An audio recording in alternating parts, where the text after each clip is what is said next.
Hey everybody, it's Nick from Android Headlines, and today we're going to be doing a review and an application of the Toast Real Wood skin for the Galaxy S7 Edge.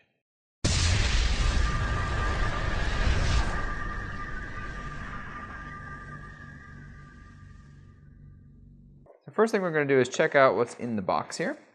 Got the thank you from the Toast team. These are all made by hand in Portland, Oregon. You can, of course, when you're done, also add the Toast Made hashtag to a picture of your phone if you'd like to throw that up on social media. So in the package, you're going to find the front of the Toast skin, and then of course the back, which is of course probably what you're really looking for, although if you really want that front application, you can go ahead and put that one on as well. Now remember, these are skins, these are not cases, so it's not necessarily going to protect your phone from being destroyed if you do drop it on concrete or something like that, but they are going to give you a little bit more grip, which is especially important for something like the Galaxy S7 Edge, which is incredibly slippery to say the least. So we're going to go ahead and put the front one aside for now, and we're going to go start on the back. So you probably saw from our other Toast skin application for the Nexus 6P that this is a fairly simple process, although this one's going to take a little bit longer because this is one of the Inlay series, so it's actually going to have a little section on the wood here where it's cut out, and then you can add your own little design of these hexagons, or they do have a couple of other styles as well that will allow you to customize the look and feel of your Toast skin. So of course you can pick the different wood on here, and that's going to give you a different look for this, and then your inlays as well are going to be one of each of those different colors that you can choose for the main skin. These skins are all made of real wood, so you're going to want to be careful since this is a fairly thin thing, and you're going to want to make sure that you take all these little packing pieces off nicely. You don't grab anything too hard or pull it because you're probably going to break it before you put it on your phone, and you really don't want to do that, of course. Aside from the back here, you're going to find a couple of little extra pieces inside of the box. That's going to be for your buttons. So you have here different colors for the camera module, for the different buttons that are going to be on all the edges. They're actually going to ship all 4 of the different colors available in each package, so you can customize the look and feel of your device just like you can with the overlays. So before you start your application, you're going to want to make sure you wash your hands because you don't want to get any extra oils or dirt underneath this thing.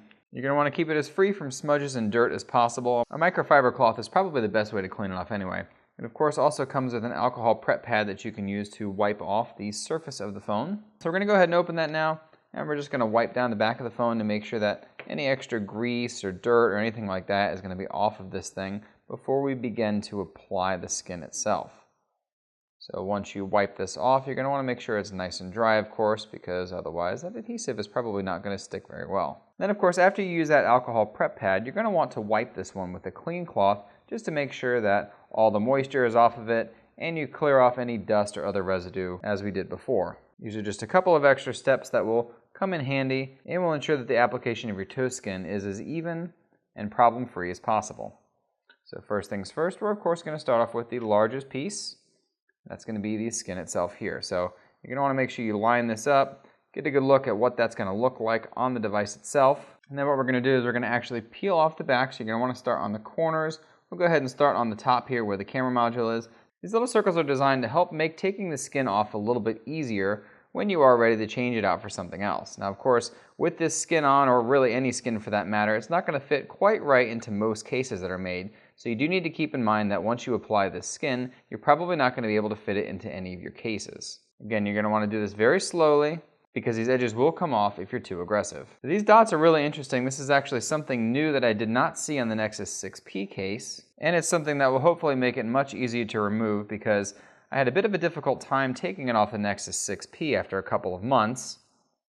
And although I did get it off without having any problems or breaking the phone or anything obnoxious like that, it was not necessarily the easiest thing in the world. So the first thing we're going to want to do is align it to the top, and we're going to want to align it straight up with the camera module. You're going to want to put it on here lightly first, and then from there you can adjust it as you need to. So once we get it on the camera module here, we're going to want to start with the edges, start rolling the edges down on the top. Now if you made a mistake, you can just take it and shift it ever so slightly, and you should be able to line up those ports on the bottom. So you want to fold it up here and make sure that it does line up with those ports so that you do have enough room to be able to plug it in, again, both the USB and the headphone jack. So you see on the bottom here how the cutouts all sort of line up with the jacks themselves.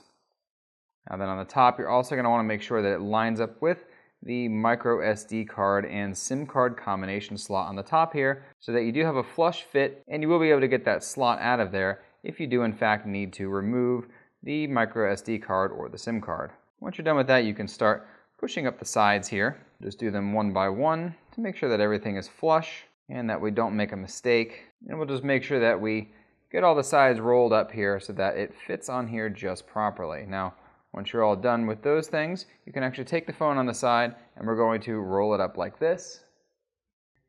I need to go ahead and shut that off again because I don't want to keep this on while we're doing this, just so that we don't press buttons and that sort of thing. The edges may take a little bit more finesse than the table is going to provide, so you may want to use your fingers just to push those up and in. And then of course you can again just kind of roll the bottom or roll the top once we get to it to make sure that all of that adhesive is stuck to the sides of your phone. This is a little bit more of a curvy phone than most phones are going to be out there. So it's going to be a little bit more tricky to get this one on there perfectly. You're probably going to have to go around a couple of times and repress on these corners especially, just to make sure that it is sticking. Go ahead and shut that off again. So again, you just want to take it from the bottom, roll it up towards the top, and that way we have all the adhesive on here, and it sticks and is not hanging out or anything crazy so that you're going to accidentally bump it and peel it off during use. So the other thing you can do to help the corners is actually take them and sort of roll them back and forth like this. And this will actually make sure that they're all stuck on the sides really well. Don't be afraid to press a little bit. You're not going to break it. Of course, don't slam it or anything like that. This is glass. Even if it is Gorilla Glass, it is not shatterproof. And just make sure you work your way around all the corners and all the edges. Once you can confirm that all of the ports are lined up properly and all the buttons are free of the casing and that you can actually press them and everything, we're going to go ahead and move on to the buttons themselves. So from here, you'll note that we have these 4 different color selections to match up however you want with this particular case. Now, since it is an inlay, this particular one doesn't really matter as much which colors you want. Of course, that's all your preference, as is the rest of the color selection with the case. The next thing we're going to do is choose between one of the 4 different button colors to go on your case. So with this one, I think I like the darker color to go with the buttons. That's going to look pretty nice on the lighter wood. So the first thing you're going to want to do is take the adhesive off the back of this whole card, and that's going to actually make it considerably easier to pop out each of these buttons. So we'll go ahead and peel that right off. And then from here you can just pop out the individual buttons. So the largest one here on the bottom is going to be for that combination micro SD and SIM card slot on the top. So go ahead and peel that off and you literally just pop it right in the slot there. Press it down and make sure it's even. And now that's in there. And now we'll move on to some of the side buttons. All 3 of these buttons are the exact same size, so it doesn't matter which one you pull out, it's actually going to fit all of them the same. Let me go ahead and pop these stickers right on the buttons there. And we're going to do that with all 3 of them. You want to try to keep from touching the actual adhesive on the back of the buttons if you can help it, but if you do actually touch it or whatever, it's not that big of a deal. It is still going to stick, as there is a fair amount of adhesive on here in general. Just make sure that all these buttons are lined up properly when you're putting them in the skin.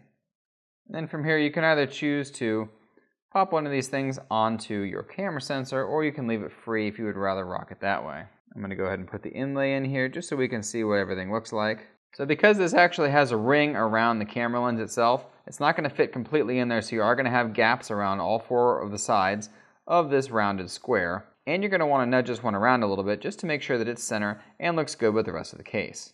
So now that we have that on there, we'll go ahead and move on to the inlays. All of the inlays themselves are going to have their own adhesive on the back, so you're probably going to want to lay these out and come up with your own design before you actually start peeling off the adhesive. That way you can kind of get an idea of where things are going to go and how you want to arrange them. So we'll just go ahead and pick some kind of pattern here. I like the way that looks, so we'll go ahead and keep that. We will take the adhesive off of each of these and apply them one by one, starting with the corners. I will start off with the top corner, and again remember that you need to peel each of these off and stick them on there. Just like with the buttons, you want to try to avoid getting the adhesive on the back stuck to your fingers if you can. If not, no big deal. Again, with this adhesive, if it doesn't quite fit into the right time, just circle it around like this with your finger a little bit and get it to fit in there just right. I got that one stuck on the wood a little bit there, so if it does happen, you can just peel it up and we'll try to stick it back in there. Worst case scenario, if you end up messing one of them up, you probably have enough replacements in here to be able to just throw it away and grab another one. And this last one is probably going to be the trickiest one of all, just because you got to get it right in the middle there. And then of course, you're going to want to go ahead and just rub your finger around it and make sure that all of the inlays are in and they're flush with the rest of the body of the phone. Now, if you also wanted to do the front, this is an option if you do want that sort of thing on your phone. This one's going to be a couple bucks extra if you want it on top of here, as well as the skin on the back. So we'll go ahead and drop it on and just give it a shot and see what it looks like. Just like the back, you want to go ahead and wipe off the front to make sure that there are no fingerprints or any other pieces of lint or anything like that on the actual edges of the phone. And then you're going to want to go ahead and wipe it off with a clean, dry cloth to get all those extra little spots and the moisture out of there. So you probably want to start this one right on the top edge, because that seems to be the best location to actually peel this one off without damaging it.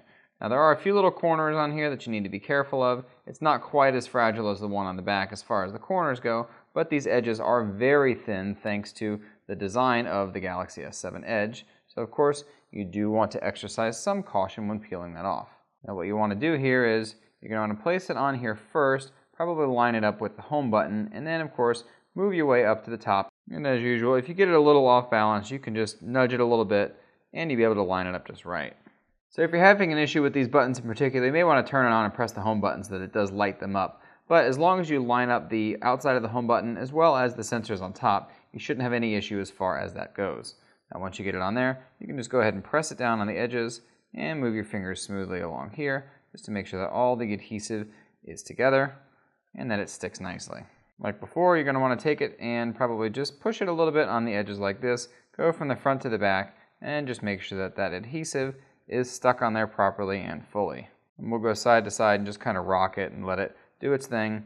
If you have any lips or gaps or anything like that, you're probably going to want to take both your thumb and your index fingers and just kind of push them towards each other to make sure that everything is together and that it makes a nice smooth angle here and that there's no gaps in between the pieces. So there you have it. There's the installation of the full thing. It's got the front on here as well as the back and the inlay itself on the S7 Edge. What's really nice about this is that it does add some considerable grip to the phone. So this is a super slippery phone. It's all glass and metal, so there's not really much friction. The biggest problem with putting the front cover on, and the reason I would probably recommend against using it on this particular phone, is that it really makes pressing the home button difficult. The home button is actually going to be recessed inside of here now because that wood is over top of it. And then of course you have the capacitive buttons on each side that have to be pressed. And you're going to have to stick your finger in there just a little bit more than you would if you just had the phone by itself.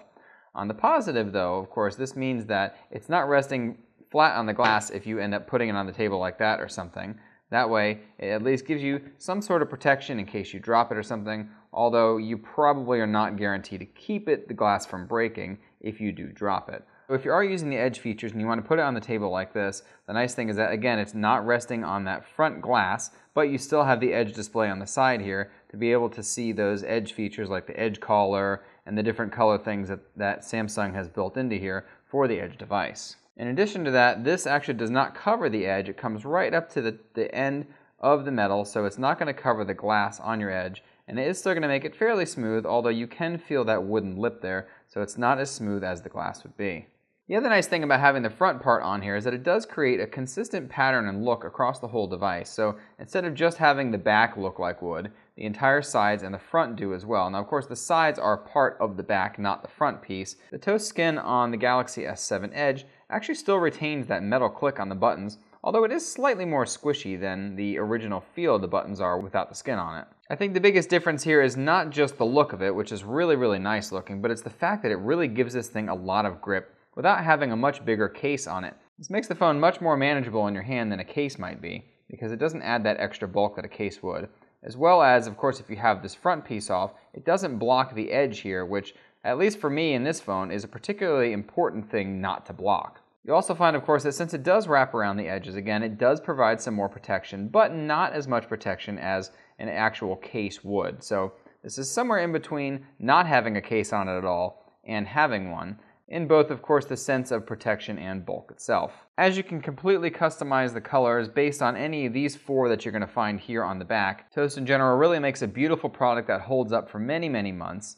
And even though you're going to find that after a couple of months there will be some wear and tear on, in particular, the edges and the corners of the skin, these actually give it more character than they do make it look damaged, because after all, this is wood, and just like leather or some other more natural materials, as it ages and gets worn, it actually tends to look more beautiful in general. Toast skins are really something excellent, and it fits really, really well on this phone, although the corners are a little bit rough, and they're not going to make the phone feel as smooth as they do without a case. So you may have to get used to that bit, but again, the extra grip and the look and feel are really something unique to behold and just beautiful in general. Of course, what this is going to affect that you may not think of at first is the waterproof abilities of the Galaxy S7 and the S7 Edge, depending on which phone you're going to put this one on. Of course, this actually isn't going to change whether or not the phone is waterproof, but if you do end up dropping this in water or getting it wet somehow, it's probably not going to play real nice with either the wood or the adhesive that's used to stick the wood on the phone for the toast skin. So definitely keep that one in mind when you're considering purchasing this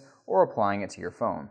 This one definitely gets a huge recommendation from us, especially because it adds that grip. And of course, if you like the wood look, this is a win for everybody. We hope you enjoyed this video, and be sure to check us out on Google+, Facebook, Twitter, Instagram, and on YouTube. Wherever you are, we are. Thanks for watching. Until next time.